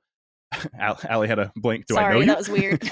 But in the movies, she was originally played by Rebecca Romaine and then played by Jennifer Lawrence as the younger self. Yeah. Now, listen, rewatching X1 and 2, listen, it's it's hard not to say that Rebecca Romijn is a beautiful woman, because even when you throw all that makeup on her, you're like, She's still stunning. goodness, she's stunning. She's beautiful. And she just, for being a model turned actress, you know, she's only known for things like Femme Fatale. I'm trying to think of, look really quick at what else she was a part of. She was in Rollerball. She was in the Tom Jane Punisher many years ago before the Marvel Cinematic Universe popped up. But she's a decent actress, you know, and I think that people don't give her enough credit. I think she's starting to kind of get attention in fan cast and stuff of being like, the term mother is being thrown around a lot. And so, heavens. if that tells you anything. It's the way you said it. It's the way you said it that makes you seem old, Nick. How else was I supposed to say it? Was it supposed to be like, man, she's so mother right now? Like, no. Mother is mothering. See, I did it right. I did it the right way. So, Mystique, if you don't know who she is, she's the blue lady in the movies. But to be more specific, she's a shapeshifter. She can mimic the appearance and voice of any person. Her natural appearance includes the blue skin, red hair, yellow eyes. She's been both a supervillain and an anti-heroine. But she's also in the comics been stated to be over 100 years old, potentially. And nobody really knows where she came from. In the movies, she's seen much more, kind of played much more like, you know, young woman kind of role. Yeah. You know, for me, Jennifer Lawrence never seemed to really nail it. That's fair. Like, I think she did fine. I think she did good. But they were also trying to like shoehorn in this whole idea that she grew up with Professor thank X you. I was and all about this. to bring it up. Because like when you watch Days of Future Past, like they have to really exposition dump to Wolverine. Like, yeah, you have to go find Mystique and stop her. We were best friends growing up, but she ran away. Kind of thing. And you're like, oh, you've never brought this up before. How interesting. We fought her many times. But I think she's a big iconic figure of the X-Men movies and comics. I think Rebecca Romijn and Jennifer Lawrence do pretty good jobs. My leaning's always going to be Rebecca Romijn. Yeah, fair. Other people might know her as John Stamos' wife for a time, but they got divorced now. She's her own woman, by gosh. Oh, look at her go. Look at her go. Allie Dale, yes. You're up to go first. Who is your Mystique? So I went the beauty route. Okay. Gonna be completely honest, because I agree. I think Rebecca Romijn is just absolutely stunning. She is a beautiful, beautiful woman. Mm-hmm. I'm giving you Alexandra Daddario. Oh. So you will know her. She was in Baywatch. Apparently she was in Percy Jackson, which I did not realize. And then recently it's White Lotus is what she was on. But I think that she could play Mystique very well. I think she's also very beautiful. I think it would be interesting. She's gorgeous. Yeah, she's stunning. You're going to hide those witch eyes from us? Yeah. But yeah, I think it would be interesting. I think it'd be fun. Yeah, she right was now. in Texas Chainsaw. Yeah, Texas Chainsaw. Right now, her big thing is the Mayfair Witches, this AMC TV series that she's in. Okay. That's kind of what her big deal is right now. But no, I agree 100%. She's very gorgeous. She's kind of an underrated actress. So it'll be cool to see her kind of get whatever form she comes into this movie series to see what she can do in that role for sure. Yeah, agreed. Cass, who do you have for Mystique? Oh, I thought it was your turn. Nope, I'm running the show. This is where I kind of take someone that was in one of the X-Men movies, but the, redheaded stepchild one. This is where I put Anya Taylor-Joy. Okay. Because I thought she would have fun with the role of Mystique. Sure. I think, because to me, she's done a lot of like different roles throughout her career. So that's why I'm like, I think Mystique would be a really fun choice for her. Mm-hmm. She's beautiful in my opinion. Oh, yeah. Listen, any opinion that says she's not beautiful, they're just wrong, okay? Wrong. It's just she wrong. Is gorgeous. She's beautiful. I think she can play a little bit of that evil role. I've seen her do it in Peaky Blinders. And and she's been in a lot of stuff recently where you have like, The Menu, Dune Part 2, Super Mario Bros. But yeah. Princess Peach. Mm-hmm. Okay. No, I can see it. She's an A-lister, so your money's going to go right there. But so you better build the whole story around some Mystique mishaps going on in this movie. It's fine. Okay, so I'm torn between two people right now. I have one that I feel like could be a really good actress, but could still play it really well, and have one that's going to fit. It kind of lays in that same Rebecca Romijn of model turned actress. She's been acting for a while. Not the best roles and stuff, but just do what your heart desires, Nick. I don't know. What's your heart telling you? I'm going to go with a little more established actress name in case they want to do more spin-off work with her, because she's kind of a popular name. Mary Elizabeth Winstead. I was considering her. Oh, God, I was too. Nick, dang you. Most people will know her from 10 Cloverfield Lane, Scott Pilgrim, Ramona, Death Proof, Live Free or Die Hard, and recently Ahsoka. She proved you could be green and attractive, so she could be blue and attractive pretty easy, I think. Yeah.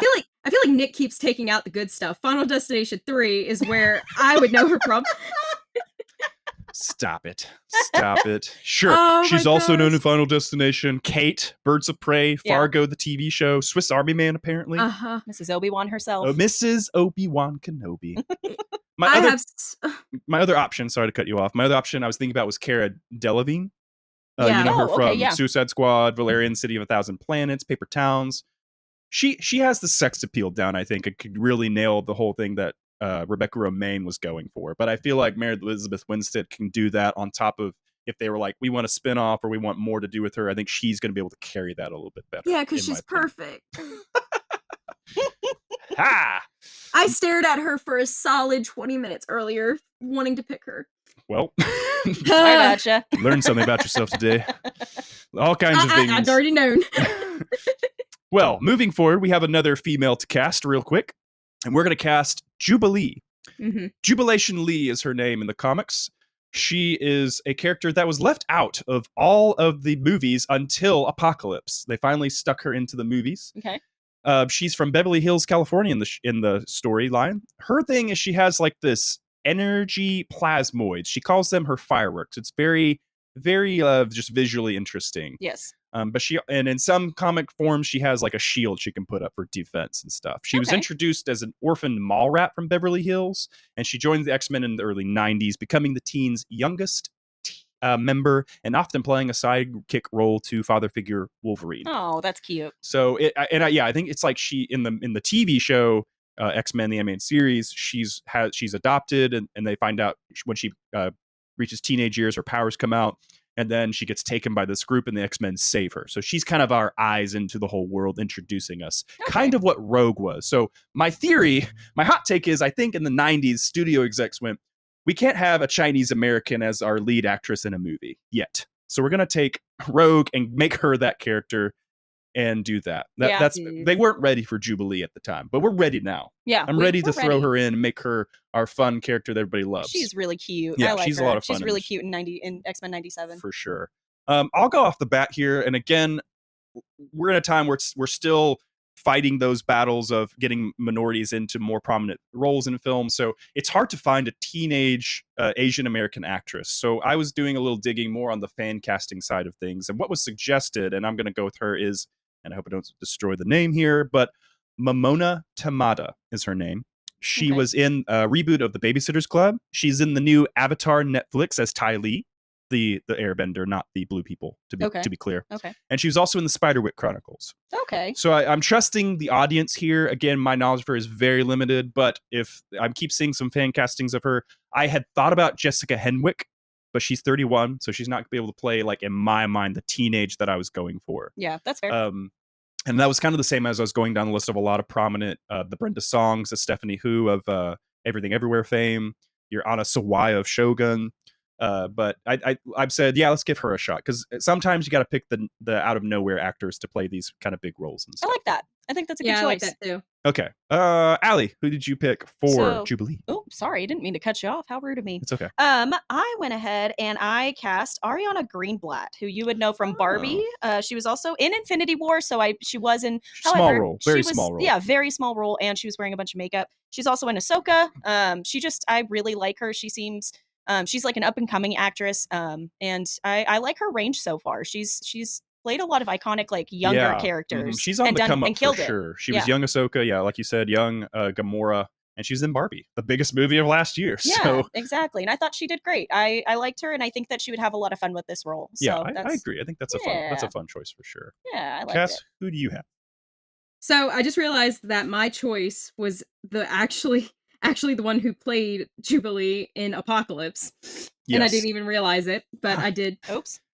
So we're just going So- to blend the worlds here. We're just going to say, this Jubilee, you're going to stay put. Don't move. Yeah. So I'm gonna pick one just right off the bat. To be clear, if I didn't say it earlier, Lana Condor played her in Apocalypse, the X-Men movie. So Yeah, so I'm just gonna throw this name out here because I did like her in this movie. I'm going with 23-year-old Devin Nakoda, who was in Scream 6.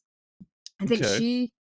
because I had to just try to do it quick as you guys were going over your names. I think she would be a really fun pick. Play that like little fun role that Jubilee picks or plays as. But and say the name again just for the audience. Devin Nakota. Devin Nakota. Okay. So Devin would be Devyn. Oh, okay. Yeah, spelled a little differently. But no, she's cute. Yeah, she was in the Scream series. Is she a one-offer? Spoiler alert. She dies in it. Okay, yes. got it. Well, that happens, you know. You live and you die. But, yeah. But I think she would be a cute pick, be energetic, loving, because even in that movie, she played a very like upbeat. She played the girlfriend of one of the main characters, so I think she would have fun with that role and just be, yeah. Also voiced by Alison Court and Holly Chow in the animated series. But yeah, I feel bad for Lana Condor because we finally got Jubilee. She was in Apocalypse, and it's one of the worser X-Men movies. Yes. It's not the worst one. It's not the worst, but it's not the best. No. of them. So hopefully we'll get some more Jubilee in these new X-Men movies for sure. Also, just a quick side note. It's Yes. really weird that the last, for Mystique, her voice actress's last name is Dale. And for this one, it's Allison, and it's spelled the exact same way as mine. That's super Freaking weird. out, Oh man. my I was like, gosh. this is so trippy, man. Anyway, sorry, proceed. You're fine. You're good. We're having crises. Super weird. Crises on Infinite Earths here. All right. We're doing Storm next, guys. All right. All right. I don't know how to actually say her comic book name. Aurora Monroe, I think is it. That's what it looks like. Sounds I read the character is born in New York, but she is a tribal princess of Kenya and an African American photojournalist father. So she was the mother. Yeah. Storm was raised in Harlem, New York, and Cairo, Egypt. She became an orphan after her parents were killed. The incident kind of gave her some trauma and also left her with some claustrophobia that she would struggle with. So that kind of helps build the character. She is an Omega level threat. She controls storms, guys. It's so the she's weather. one of my favorites. Yeah. She's cool. Yeah. Voiced by Allison Seeley Smith. She was played in live action by Halle Berry. And then Alexandra Shipp in the Apocalypse movie. Okay. Yes. Most people, if you don't know Halle Berry, she was in Flintstones, Die Another Day, Monsters Ball, which she won an Oscar for. She did. John Wick 3, more recently. She was also in Swordfish, was kind of a big movie for her back in the day. Alexandra Shipp was a Barbie. She was in Love, Simon, and in Straight Outta Compton. Oh, to note a interesting. few. Is there did I miss anything? Any horror movies cast that Alexandra Shipp was in? No, I think you got everything. You missed Catwoman for Halle Berry. Oh, How yeah, could you I was forget that? thinking about that. We talk about that one. I'm just kidding. But no, Storm, she's one that I feel like in the original movies kind of gets nerfed. Agreed. Because, again, it's the Wolverine's problem. But Yeah. also with movies, you have to find ways to make these characters not these gods and give them... It's like, we have this action scene, and we can't just have them solve every problem super easy. So a lot of times it would be like, well, they're inside, she can't do it. Or they're in the Statue of Liberty that's made of copper, so she can't electrocute somebody right now. So it's cool when she does get to use her powers. Like in the second one, when she just makes Cerebro, the room that Professor X is in, just super cold. So Yeah. he snaps out of that psychosis that he's been put in by the other guy. And all the tornadoes too. Whenever they're doing Yes. the chasing scene. Yeah, in and the she gets plane. to have It's cool. she gets to have a cool moment in Days of Future Past too. When I was she's going to say fighting that off too. the Sentinels for sure. For sure. Her scene was so sad though. It was, and she just I remember I gasped. Yeah, there was a gasp moment for sure because they just fight him off, and the Sentinel comes out of nowhere and just Yep. murks her, and you're like, no, Halle Berry, no, please, why, God, why? But anyway, moving on to casting. I'll go first with this one. I think she's a singer turned actress. Most people have seen her in Glass Onion, Moonlight, Hidden Figures. I'm giving you a Janelle Monáe. That's a good Oh, one. I that like is a that good one. one. More recently, she's been in Antebellum, Harriet, and a couple TV shows, including Human Resources. But she's also dropped some albums here and there along Yeah. the way. I just think she's got that presence about her. Because the thing about the Storm that you notice in the comics is she has a more regal sense about her. In the movies, they definitely play off Halle Berry's strengths and make her more Americanized and stuff. But I think in the comics and animated show, that princess aspect of her comes out more. Because in the comics, I believe, if I'm incorrect, she does end up marrying Black Panther. Oh, So, interesting. Don't know if they'll be able to do that at this point. Anything's possible, but I think she'll just nail it. She just has a great acting ability, and she has a presence Agreed. about her, especially. And it'll be cool to see her just get to do crazy Storm stuff. Yeah, Yeah. that would be really neat. Yeah, for sure. Cass, who do you have? I did pick another Scream person, but again, that was accidental. This is who I picked right away for my Storm because Okay. I liked the idea of her for this. I went Jasmine Savoy Brown, which she's in the latest Scream movies, and you would also know her from Yellow Jackets. She plays as Oh. I can't think of her name, Allie. I know you watch it too. Yeah, I can't think of her name, but I know who you're talking about. But I thought she would be a fun choice because Okay. of I feel like Yellow Jackets would be a better description for her Mm-hmm. for this role specifically, because in Scream, she's just kind of like, you know, in college, a little about movies and things like that, where I feel like Yellow Jackets, she has her serious moments where she wants to get things done. Like, she's protective. Okay. She's going to want to get things done. And I really like that actress, and I would love to see her in that sort of role. Mm-hmm. But For sure. Yeah, she popped up in, like you said, the Scream movies that have come out recently. Mhm. Yellow Jackets seems to be the biggest claim to fame. Yeah. Also was in Spider-Man Miles Morales, the video game. Oh, interesting. Voices a character Oh. named Tinkerer. And then she's also in Wolfenstein Youngblood. Oh, So for okay. video game fans. That's cool. So you're still going into that mindset of that she's a younger X-Men that's being trained up by Professor X. So I'm starting to see where your cast is going for sure. Yeah. And I think, again, like we said, like that's kind of, it's like, are we going to have adult X-Men, or like, are we going to have like the young, again, kind of the young training? Because you kind of get that with Apocalypse and Dark Phoenix where they're young, but it's almost like they're teenage young. Like here, I think you're going, it seems like you're going more like post high school kind of age range. a little Maybe. bit. Yeah. Like, it's at least like the mid, Yeah. like, Okay. I guess you could Young say like mid 20s. young yeah. adult, I would Yeah. say. For sure. Okay. Very cool. I Very like cool. it. Allie, who's Yes. your Storm? My Storm. So she was in Game of Thrones, and she was also in The Invitation. Yep, I know I think exactly. It would be interesting to have her as Storm, and it's Natalie Emanuel. That She's- was yes. that was my second Was that choice. your second Yeah. choice? Yeah, I thought she would be really fun, and plus give her a little bit more screen time, because she's one where I think she came out with a movie this year, but I had never heard of it, and Mhm. it's just like, man, give her some more stuff, because I really liked her as I'm forgetting her name. What was her name in Game of Thrones? Missandei. Missandei. Yeah. She was incredible as Mhm. it. She's as also Missandei. in the Fast and Furious movies. Oh, excuse So me. she Mhm. gets to- My bad. I don't know if she's in all of them. She was in Furious 7. She was in Yeah. Fast X, so yeah, she's still going on. She's Yeah. coming out in the new Francis Ford Coppola wild-looking movie Megalopolis. Oh, So interesting. she's Okay. going to have a big Well, part in good. that. But yeah, I think she's great. I never watched The Invitation, but that looked like her big, like, hey, we're going to have fun in a horror movie kind of concept. Yeah, Right. agreed. But yeah, I'm down for more Natalie Emanuel for sure. I think that's how you say I her like name. her. It's got an H in it, but I think Yeah. it's Natalie. For sure. No, I think all three of those are solid choices and For sure. different directions for sure. I think Natalie's going to lean more towards the Halle Berry Yeah. kind of representation, and like Cass's pick will be more a little older version of what we saw in Apocalypse and stuff as well. Yeah. Okay, this one's going to be tough, I think. Yeah. Gambit. Remy LeBeau. Yeah. Voiced by Chris Potter, Tony Daniels, and AJ Locascio in the cartoon. He was played one time by Oh. Taylor Kitsch in Wolverine Origins.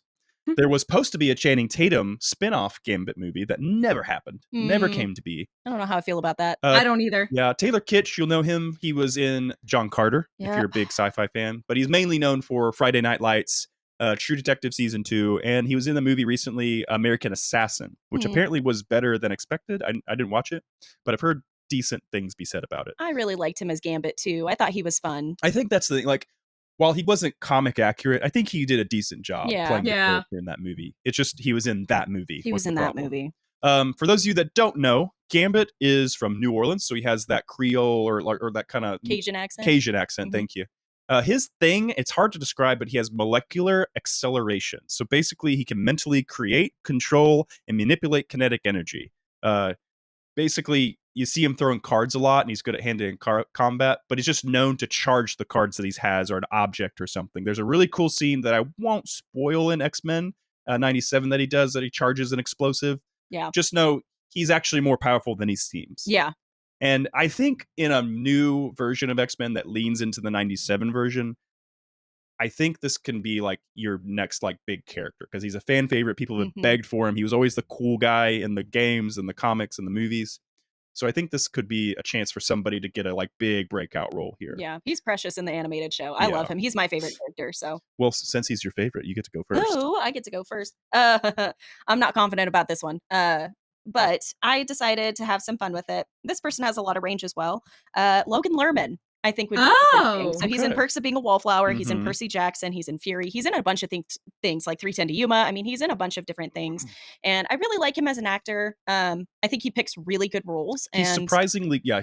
he comes off as like that teen heartthrob that's just going to be in a bunch of dumb stuff, but No, he makes good choices. got Him a and good his agent, filmography. Yeah, good agent. yeah, well done. But yeah, Bullet I think it'd be fun. Yeah, Bullet Train. I think Bullet that Train, the yeah. thing that he will have to overcome is that baby face look about Yeah, himself. that's because he's in his 30s. Yeah. I mean, I He's think already- he and I are the same age. Right, So yeah. I mean, it's weird to think about him being like, oh, you're in your 30s now. yeah, Hmm. yeah. Explains why you have a beard. That makes a lot of sense now. And it's kind of getting gray a little bit too in his Oh, beard. And okay, it's like, oh, But I could see. I would be willing to give him a shot for yeah, sure. I think 'cause it'd be fun. I think he could play it. He was one that I even considered for a Yeah. minute as well. Yeah, I like him. Cass, who did you pick? Well, and it's funny because I was thinking Dylan O'Brien, which those two Oh, are like interesting. the two main ones that people look at, like Logan Lerman and Dylan O'Brien being Okay. the pretty white boys is kind of Sure. what they're made Sure. as. I know But, what you're talking about. Pretty white boy.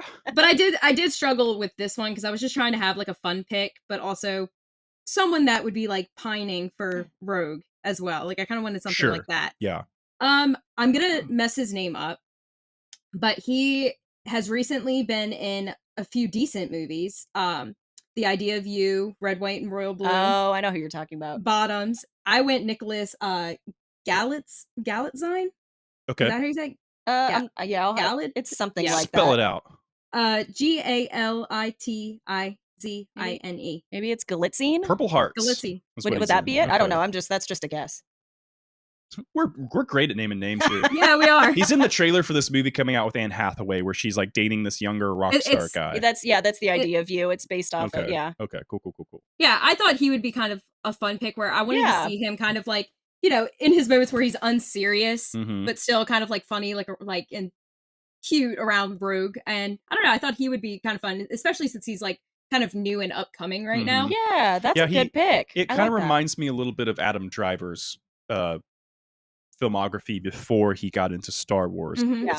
There's Bottoms, there's Red, White, Royal Blue, like you said. Yep. A lot of just TV shows and interesting like indie work going on. So I don't know a lot about him, but looking at him, it's like, yeah, I can see what you're talking about. Like, Yeah. even his IMDb picture, he's being very, very like Yeah. the stare across the room Yeah. type of character, which is kind of what Gambit is. He's that loner type that's kind of like cool and confident all the time, but kind of opens himself up to Rogue, Mhm. and that's where you see his heart kind of come out. Yeah, and I may or may not have watched The Idea of You, but yeah, that's a good choice because he definitely you. can play like he can definitely play the part. I could see him being Gambit. Mhm. Awesome. Yes, thank you. I knew that you had seen it. I didn't Yeah. know if Nick was gonna have any idea. Y'all don't of, judge like, me. that actor. I'm not. Oh, it's on my list. I mean, why would I not watch it? So. Okay, so like I was alluding to earlier, I think this is where you throw some money. Okay. I think this is the role. Can be what Wolverine was to the original series of movies. Gambit, if you done right, can be that character, the breakout character that everybody loves and wants to dress up as, and is like, that dude's super cool. Which leaves, I was teeter-tottering between two people, but I ended up going, okay, if we're gonna throw money at this person, it's Austin Butler. Okay, I think I considered him. I saw him. I can few see times. that. it's a little on the nose. It is the fan cast everyone talks about, but I think like in terms of what I visualize as Gambit being that cool character that speaks really cool, Austin Butler's proven he can do accents and stuff multiple times over. He's kind of a heartthrob, so I think he can play that kind of mysterious type of person. Okay. If you don't know who Austin Butler is, I'm sorry. He was in Dune 2. He was the crazy bald guy in that. He was Elvis Elvis. Presley recently. Yeah. That's kind of the main thing. But he also popped up in things like Once Upon a Time in Hollywood, The Dead Don't Die. And this Mhm. year he's coming out in The Bike Riders with Tom Hardy Oh, that's right. I keep and Jodie forgetting about Comer. that. Yeah. So it was supposed to come out last year and then they delayed it and I was upset by it. But I do. I think Yeah. this could be a role that could be a breakout thing for a star. He's already a breakout star, but I think it's a role that could be big. Like we could finally get some spin-off, or he could become somewhat of a focus. Because the old ones were about Wolverine Mhm. and Jean and Cyclops' whole Yeah. dynamic. And I think if you want to freshen up the X-Men, you focus on Gambit and Rogue a Yeah. bit more. I agree with that. Yeah. Mhm. Respect as their comic accurate selves. So long as he drops the Cajun accent rather than kind of like with Elvis, he had the accent for like a year or two after the movie came out or something. It's like Austin. I mean, he's going to be in like 20 movies as successful, so he might Yeah. be stuck with it for a while. You're Oh not my wrong. god. Well, speaking of Rogue, we're at that point. We're nearing the top. We promise. There's only 4 people left of this giant X-Men Yeah. list. But Rogue, if you don't know, she was originally in the first films. She was played by Anna Paquin. Most people will know her from True Blood, but she was also in things like Trick or Treat. She got an Oscar, the youngest actress to get an Oscar in The Piano in the early 90s. Rogue was voiced by Lenore Zane in the TV show. She's from Mississippi, so she also has kind of that Cajun accent to her in the comics. In the movie, again, like I said, they watered her down. They made her the teenager. They didn't give her a lot to do. But in her power is that she absorbs life energy and powers and oftentimes personality, actually. So sometimes she'll absorb somebody and kind of part of them will be a part of her for a while, depending on how long she's been in contact with them. Now, the thing that people will get confused about, because even I got confused watching 97, was like, wait, why can she fly? Why does she have superhuman strength and all this stuff? So in the comics, and they covered it in the TV show previously, she absorbs Captain Marvel's powers. Oh. So kind of a big deal to maybe potentially steal, if they do that storyline where she could steal Captain Marvel's powers, it's possible.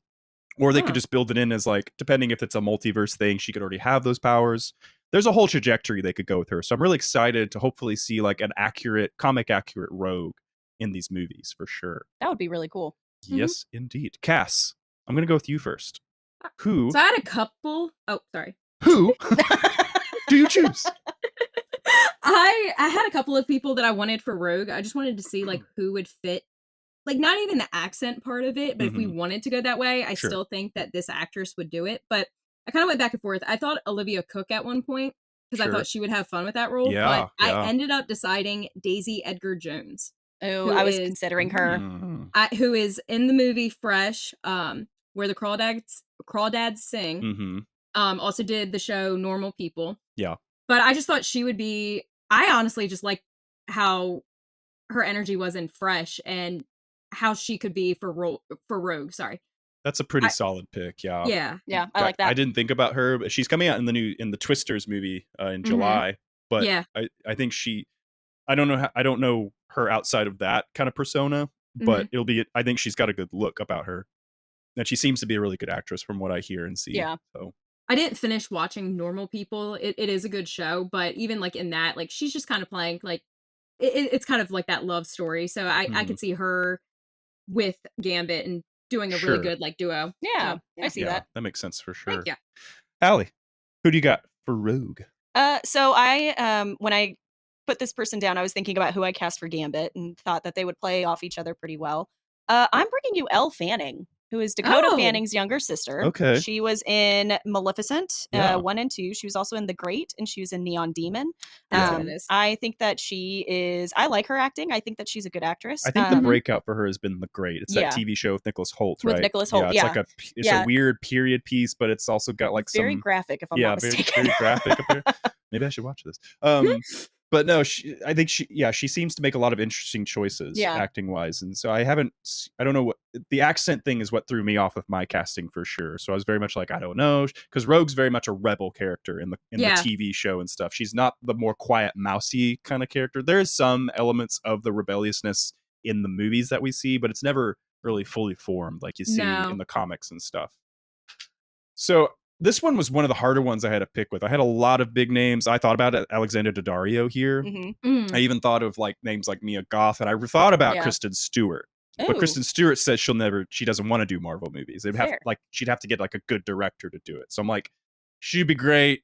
I don't think, but if I'm trying to predict something, she's not going to be in it. So my pick is going to be Margaret Qualley. Oh, she was one I was thinking of as well. If you don't know her, she was in Drive-Away Dolls this year. She was the hippie girl that Brad Pitt picks up in Once Upon a Time in Hollywood. She was in Poor Things last year, and she's going to be in Kinds of Kindness, the same director, this year. But she's been popping up here and there all over the place. In The Leftovers, The Nice Guys, Death Stranding. She, I guess, played a voice character. She was in the Netflix Death Note, I believe. So she's been on the come up. I mean, when you're Andy McDowell's daughter, you get those opportunities, nepotism. Yep. But she's proven that she's earned her way into this role and type of role. Yeah. But I think she, especially in Drive-Away Dolls, like that's much more of like a East Texas kind of like hick accent. But she's proven she can kind of lean into that. And has a cute sensibility to her as well. So I think she'll have a lot of fun with that role if she was to be picked for that. I agree. I like it. That's a good one. Okay, we got 3 left. We're going to knock out probably the biggest name that everybody's waiting to see right now, actually. Because, again, I don't know where this is all going to line up. The last 3 we have is Wolverine, Jean Grey, and Cyclops. But we're going to start with Wolverine, who's still played by Hugh Jackman. Yeah. This year. He will be played one more time, and maybe more times depending on where they go with all this multiverse stuff. But if you don't know who Wolverine is, he's a Canadian. In the comics, he's 5'3", but in the current movies, he's 6'2", played by Hugh Jackman. Just muscles on muscles. Oh. He's an outsider. He's a loner of the group. He became the big star of the movies. Any which way they could find a way to put him in. He has regenerative healing, retractable claws that get put metal on him. He's got a whole backstory that they dive into about it. And he's kind of got the Superman thing where, like, in the comics, it's like they give him powers where they need to. So, like, acute senses, strength, and stamina gets the power level gets changed depending. But listen, in the 90s, he was the dude. In 2000s, he was the dude. He's still the dude. So it's going to be interesting to see, what they do with him post Hugh Jackman. Yeah. And where they go with it. If they choose to be more comic accurate and kind of get a smaller guy to play him. I'm interested to see what you guys do. I guess I'll go first since it's my turn, technically. I don't know. I think we've all hopped around a little bit. But I'm just going to throw you my opinion on it, is I don't think he should be in the first movie. Oh, okay. Interesting. I think... This is giving Friday the 13th, but I go think, on. I know. I say he shouldn't be in the movie. I think he should be the tease at the end. Oh, Yeah. okay. I think you build up everybody else. You focus on Gambit and Rogue. You get Professor X and them established. And then you get the whole idea of the X-Men looking for more X-Men. And he's the next guy. Yeah. He's the tease for the next movie. That makes sense. Because we've seen Wolverine. We love Wolverine. We've seen all of it. Yeah. And it's and First Class, they gave us a break. He had a cameo in it. So I think that you can, it's to really set it apart and to really be like, this is X-Men. This is going to be a different take.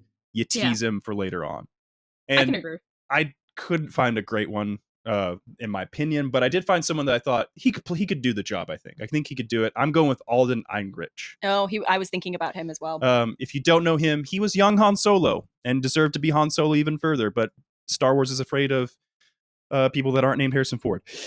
But he's also in Oppenheimer recently, did a great job opposite Robert Downey Jr. You've seen him in Cocaine Bear. That was a fun movie. I think he just has a good range about him. And I think he could also have some grit to him. And he could probably put on a little muscle. He's not a huge guy, but I think he's an actor. You can get him to shape up and he'd be great for the role. Yeah. Aly, who do you got? If you were thinking of Alden, but who do you got? I was thinking of him. So this one I thought would be good because he does have a very intimidating looking face. And I think that's one thing with Wolverine is he's intimidating. Sure. So I decided to go with Wyatt Russell. Oh. So he is in the 22 only Jump problem Street. What? Is that he's in the Captain America Yeah. Falcon and Winter Soldier spinoff. Yeah. But I see where your brain's at. I see where your heart's at. Wyatt Russell, he's really good. Bruh. Because he was in the spinoff with the Godzilla spinoff. What's it called? I can't remember. Wyatt Russell. He was also in 22 Jump Street, to name a few other things. He was in Night Swim as well. Not to cut you off, I apologize. You're fine. I'm trying to ad lib here to give you some time here, Allydale. Monarch is the TV I mean, series. just take him out. She could keep it. We'll keep honestly, it. It's we don't. fine. I was so happy for that one. I was so We got a lot of ground excited. to cover You here. got dang Chris it, man. Evans as Johnny Storm and You know what? That's Captain a good America. point. But in the same universe, guys. That's all I'm saying. Dang it, man. we I might was have a twin. so excited. And you know what's sad? I even wrote it down. He was in the show. And it just didn't You're like, yeah, Falcon yeah, Winter he was in Soldier. that. Sure, okay, yeah. That's so funny. That's the Marvel problem. There's so much going on that you're like, oh yeah, they were in that crap. But while Aly recuperates here, Cass, who is your pick for Wolverine? Well, I will admit the person that I picked was in Thor: Love and Thunder, but to me, it wasn't as important. Okay. Because of the role that he played. Aly might like this pick. Okay. Because I think she liked this character a lot in Ted Lasso. But I thought that he would be a really, really fun pick because I was trying to get that edge. You already know who I'm going with. Yep. I wanted that tough look, the intimidating look, and that could almost give that same vibe as Hugh Jackman. So I went Brett Goldstein. That's a good one. Brett Goldstein or Goldstein, depending on who you ask. Yeah. No, I've seen him before. I haven't watched Ted Lasso yet, but the look, he's Oh. definitely got a look about him, and clearly he's got the hearts won over by some people, Ally Dill. He is an absolute babe. I saw him in December, his comedy act. So he's a comedian. Yeah, he does stand-up comedy Okay. as well. Which is interesting because let's Hugh Jackman's a theater kid, guys. This is true. Yeah. Nobody was going to put that on their bingo card Yeah. for, hey, who's going to play this tough guy that's a killer? That guy that was in... That was in Beauty and the Beast. Yeah.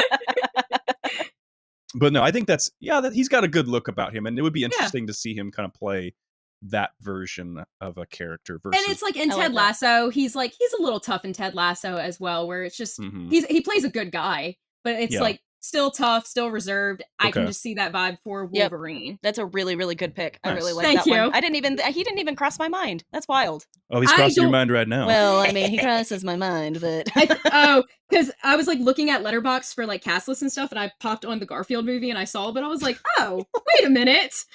that's a random thing. Oh, that's right. He's Hercules in Love and Thunder, isn't he? Oh, Yes. that's right. Yeah, that's Yeah. right. Yeah. Well, they've had too many people pop up being like, here's the new character. And We've then yet do to nothing see with them. it, so- Yeah, so that's why when I saw that, I was like, you know what? No one's going to think much of it. It's fine. You And guys he's are beefed breaking up. rules, all right? We're breaking the rules left and right here, guys. All right. I'm let's- giving him something bigger. there you go. we're on the last two here. So let's break these down. Jean Grey, Mm-hmm. or as some people call her, Phoenix, Dark Phoenix. Yes. She is a prominent character throughout all of the comics, all the movies, all the games. She was originally played in the TV show by Catherine Disher and Jennifer Hale. I don't know how to say this actress's name, but in the movie, she was Femke Jensen.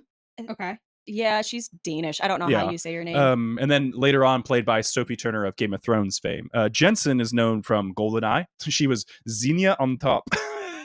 Oh my god. If you remember, she's the one that crushes men and with her thighs. So Oh my god. if you have a death wish, I guess go hit her up. But she was also in House on Haunted Hill. That's another one of her things.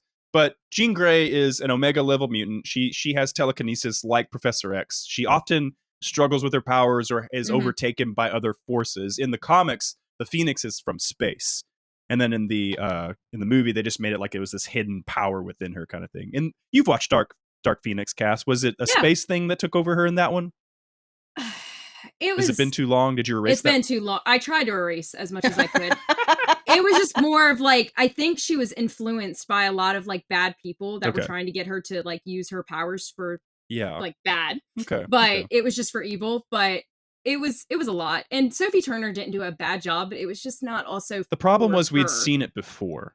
Yeah. I don't know why they chose to retread the whole Dark Phoenix saga, because they did it. I mean, I guess they thought, well, X-Men Last Stand sucked, so let's try it again. But then it sucked again. Yeah. But the problem was with the Dark Phoenix is, again, as we talked about with Mystique and Professor X's friendship, and then the things that happened in Dark Phoenix. Like, spoiler alert, guys, Mystique dies in the beginning of Dark Phoenix. Yeah, that's wild. I need to watch this now just to be like, how are they handling Really? this? Yes. So They, what I they killed her read, right in the beginning. because we talked about this the other day. It was like, how Mhm. does this make sense? Because the thought was it all leads up to the original X-Men movies, but Right. actually, what happens is Days of Future Past creates a new timeline. Oh, okay. So like the original X-Men led to the events in the future, and by changing it now, Apocalypse and Dark Phoenix is the future. Okay. I was confused by that too, because I was like, yeah, that doesn't make any sense at all. Why would they But kill it's still- Mystique? But it's still the point of like everyone is still all together. Like if you have like Rogue and Iceman get together, so it's just I feel like there still should be some sort of like falling out on, because Sure. I feel like there's something at the end of Dark Phoenix. I want you to see it for yourself. Okay. If you watch it, because then I think you'll understand why I was so confused. Gotcha. Well, Cass, since you're the expert of Dark Phoenix, who is your Jean Grey? I was actually really proud of this one. I got this one last minute. Okay. I don't know if a lot of people are going to know who she is, but I'll be able to say what she's been in. But it's Riley Keough. Oh, yeah. I know who Yeah. you're talking about. Riley Keough. Cuff. Riley Keough. I think it's Keough because I did actually look up the pronunciation. Okay. Yeah, Riley we'll get to Keough. you. Yeah, known for Mad Max Fury Road. She was one of Yep. the brides. She's an She's American Daisy- honey. Daisy Jones in the Six. Daisy Jones in the Six. Okay, yes, that's that TV show. She's also in Yes. Logan Lucky. If you've Yep. seen Logan Lucky, you should check that out. It's a fun one.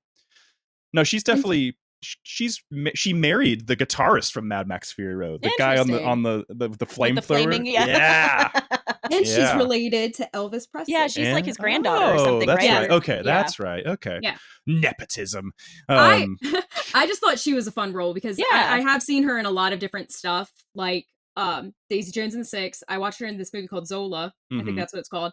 And she just has like this fun personality to her, and I could see her doing this like serious role of Jean Grey. Okay. She has the red hair for it too, so Sure. but yeah, I like I it. went. Very That's a cool. good one. Very cool. Thank you. Allie, who do you Yes. got? This one's not in the MCU, I promise. Or Perfect. I hope so. I hope Love not. it already. We'll see. Yeah. This is where I put Olivia Cook. I thought Okay. that she would Ah, be see, interesting yeah. as Jean Grey. I thought that would be a fun little pick. So yeah, Listen. I'm going with little Olivia Cook. Olivia Cook's a great actress. Yep. Total babe. Total babe. She's great in House of the Dragon, Yep. Ready Player One, Yep. if that's where you know her from. She does a Bates great job Motel. in all those things. I think she could. She could play a really good Jean Grey, lean Yeah. into the Phoenix if they decide to tap into that at Yeah, all. I think it'd be fun. I agree. think both of those are great choices. If Thank whoever they end up picking for Jean Grey, I hope that my hope is that they move past the idea. Like the idea is that the Phoenix thing's already happened and that Yeah. she's a more confident version of herself. I'm seeing her and Scott Cyclops as like the professor parents Yeah. in the world, and that while she's still maybe messing with it and still this untapped energy that she can lean into, I don't want to cover the Dark Phoenix thing again. It's Totally fair. I don't want to see it again unless it's just like she has to tap into that power basically, but she knows how to control it kind of thing. We're moving past it. We're moving past the dark time, Yeah, we past are. the trauma. And I'm going to give you Evan Rachel Wood. Ooh, that's a good one. People know Okay, her yeah. as Dolores from Westworld. She's in Across the Universe. She's the mom from Frozen 2. And she's in the Weird Al movie as Madonna. Yeah, she is. I think she just has a great ability, whether it's in musical form, whether it's in drama form, or in sci-fi, like with Westworld. I think she just is a great actress. She's obviously attractive. All these actresses are. We're in Hollywood. Everyone's attractive. But I just think she has the right level of temperance, if you will, Yeah. like as an actress, to kind of be that level-headed mother kind of figure to the rest of the X-Men, and then also like the supportive role for our Cyclops, but then also when push comes to shove, you're gonna be like, you're about to see what I'm all about. Yeah, And you're like, agreed. Yeah. oh crap. Yeah, you don't want to mess with her. Right, exactly. Mhm. Yeah, I love all three of those choices. I think Yep. either there's Those are pretty strengths solid. to Those all are of good. them for sure. I think Riley definitely leans into the younger idea that you have, Cass, and then I like Olivia Cook just in general, so I think you Fair. could trade her with Evan in mine as well. I think Yeah. Riley is only a year younger than Evan Rachel. That's Wood. crazy. Yeah. Yeah. Okay, so the last one, and the reason I put him at the top, Cyclops, Scott Summers, leader of the team of X-Men, is because he, of all the people that got nerfed in the movies, I feel like poor Scott got nerfed the worst. Yep. Yeah, just- I agree. He was just a pushover. Yeah. Like Mhm. rewatching the first two movies, you're just like, man, they made you so lame. Yeah. They made you Yeah. such a and you've got Hugh Jackman Wolverine over here being cool, so it's just Right. like, what can you do? But man, James Marsden, I'm so sorry they did that to you. And Yeah. that was like his breakout role too. Like he Mhm. goes on to be in Hairspray and Enchanted, and you get to see like this guy has a lot of talent. He's great. Yeah. And then he's also in Westworld. So I'm kind of in my casting, I guess I there's some connective tissue there. But I'd like to think that Days of Future Past at least gave him something towards the end when he like was like, like all he does is standing come up back and to be like, Wolverine. "Hey, that's my girl." Yeah. You know? but it's still at least like he's not being a pushover, being like, oh, just- you know what? Screw it, Wolverine have her. It's Like, just back to base form, basically. He's just like, oh, whatever. I got my paycheck. I'm out. But Scott, so if you don't know who Scott Summers actually is, he's actually from Anchorage, Alaska in the comics. Interesting. oh, He is the leader of the X-Men. He's in a relationship with Jean Grey. His power, he shoots beams out of his eyes, but to be more Yep. correct, he's capable of generating concussive, force-based red color beams. And that, and you'll see in the show, Allie, if you keep watching X-Men 97, has levels to it. Yeah. And you'll be like, oh, there's a reason Scott Summers is cool. Yeah. But they do such a good yeah. job in 97 of like redeeming him and reminding people like this dude's cool. Like, because he has a Captain America kind of vibe that's what about I was him. about to Yeah. say. Yes, Very I leader, agree. serious kind of about him. But and like the dynamic when they have like Nathan, Cable, the son being brought in, there's that family father dynamic kind of going on. Mhm. He's an interesting character. And I think my hope is that in this new movie, he'll be given a lot more to do and flex in this movie. Agreed. My pick for it, I'll just go right off the bat, Yeah. is this is the other part I throw money at. He said he doesn't want to do big tentpole movies or Marvel movies, but damn it, Glenn Powell, you were born to be Cyclops, so you're gonna put on that visor and you're gonna like it. Because Enjoy it. this dude's the next big movie star. He was in Top Gun Maverick. Anyone But You Mhm. blew up this year with Sydney Sweeney. Twisters is coming out this year, and he's got this Hitman movie that's apparently going to come out. I hope it does well. It looks interesting. But Glenn Powell, sorry, bud, but you better start learning how to lead the X-Men. he kept popping up like when I was on Letterboxd looking for stuff because there was like a lot of his movies. Yeah. Like there was a movie that I watched that he was in, not even for him. I watched for like other people. Yeah. It's called Everybody Wants Some. Yeah. And it's like a movie that I didn't think a lot of people knew because anytime I brought it up to people, they're like, "What? What are you talking? What is this movie?" It's the spiritual sequel to that director's other movie. That name escapes me right now. Everybody Wants Some. Glenn Powell. It's directed by Richard Linklater, who directed the movies Before Sunrise, Boyhood. Dazed and Confused is the movie I believe that is a spiritual sequel to. Okay, interesting. Gotcha. So. Yeah. But yeah, that's a Glenn good one. Powell's my pick. He also has that face. You're right. Too. He has the. Yeah, he's got the face look. like, of being a leader of like a superhero team. Yeah. Allie, who do you have? I'm not confident about mine. I'll be honest. I really struggled with this one because I was thinking Glenn Powell. I can't remember if it was this one or another one, but his name was popping up, and I was like, oh, I don't know about him. I'm not really happy with my choice, if I'm being honest, but that's okay. We're gonna do Jeremy Allen White. I think that he would be an interesting Jeremy choice. Allen White. Is it White? Yeah. I thought it was White. White. Oh, Jeremy my Allen bad. White, I wrote it down wrong because I'm a dum-dum. Lip Gallagher. Yeah. So he's in Shameless. He's in The Bear. He's also in Iron Claw. He's been showing to have some range as well, and I think that would be interesting. I think that's a solid choice. I think he. Yeah. I'm wondering if he'll want to be in Marvel movies, which is totally fair. He's one of those guys that I'm like, maybe money talks, but also he seems to enjoy doing smaller stuff, and he was great in the Iron Claw. Yeah, he was really good. But see, and I considered him a couple of times, like for this list, but I was like, I feel like I have too much of a celebrity crush on him to pick him. But I'm proud of you. As I technically picked a celebrity crush for Cyclops. We were so close. Okay. Yeah, I know. No, I like Jeremy Allen White. I think he has a lot of range, and I'm glad to see that he's getting the He could also be a good Wolverine. Yeah, I could see that. I could see that too. And I think he's fit a lot of shorter side too, so it might work out. He is. And he got buff in Iron Claw. Yeah, dude's massive. Like, there's no doubt about that. Anyway, sorry to get on a tangent, sorry. but Cass, gotta write this movie down. Sorry to interrupt you, Cass, but who is your pick? I'm gonna struggle with the last name, but I actually think it's funny with who Allie picked for her Jean Grey, just because I picked someone from Bates Motel as well. And it is an actor. He's mainly in TV, but he was in the movie called The Pacifier in the past. Okay. Oh. He was at House at the End of the Street with Jennifer Lawrence. I went Max Terriot, or it's like something like that. It's like, I always say Theriot, but that's not how you pronounce it at all. But it might be like Thoreau or something like that. I don't know. I could be completely wrong. I think you're absolutely He's supposed right. to lead the X-Men. You can't even pronounce his name. The shame of it all. I have struggled with his name for years, like since being a fan Max of Bates Motel. Theriot. That would be my best guess. Yeah, Theriot. All right. Yeah. So Max Theriot. I recognize him now. Yeah. Okay. He was in doing Jumper. A lot of TV. Yeah, a lot of TV. Right. Okay, I'm seeing it now. I thought he would be a really, really good leader, and especially like because Bates Motel didn't stick with like the Norman Bates story at all. Okay. Because he was pretty much, his character was like Norman's half brother. So he still plays like a leading role, like being like the older brother. So I could see that with Cyclops being the leader, caring for Jean. Mm-hmm. I just think he would have like a really good time with it. I did consider Jeremy Allen White, but I was like, let me go with someone that really is not recognized as much anymore. He was more of a kid actor. Yeah. And then now he's just kind of in TV. Yeah. It'll be interesting. Yeah. No, I struggled with this one too, because I was in the mindset of like, he kind of gives like that Captain America vibe in the show. Yeah. And I was trying to find someone that would work perfectly. And I kept falling flat. So I ended up going with Max just because I do like his acting. This is all jokes aside about celebrity crushes. This is me being 100% honest. Okay. I think he is a good actor. I think, again, he was just a kid actor. He did those small stuff. Give him the chance to be an adult actor now. Yeah. And not do like these firefighter TV shows. Yeah. I think that the thing that would give me pause with someone like that is I think the issue with Cyclops is that the danger is he becomes bland by being too much of a Captain America knockoff. Yeah. And you need someone with some charisma to really send that home and make sure that he doesn't get put to the background by a Gambit or a Wolverine or Magneto and Professor X or Rogue even. Yeah. So yeah, those are interesting. You stuck to your guns, Cass. I'll say that. And he had some. Yes.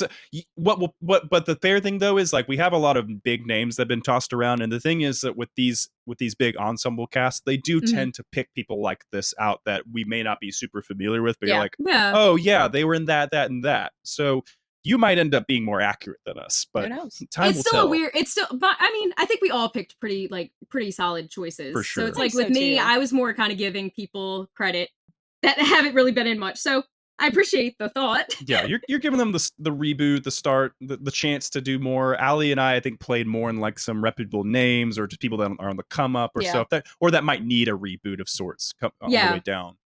So no, I think these are all interesting choices. It'll be interesting to see what they do. I Yeah. think that's going to Yeah. dictate a lot of the cast for sure and the direction that they go.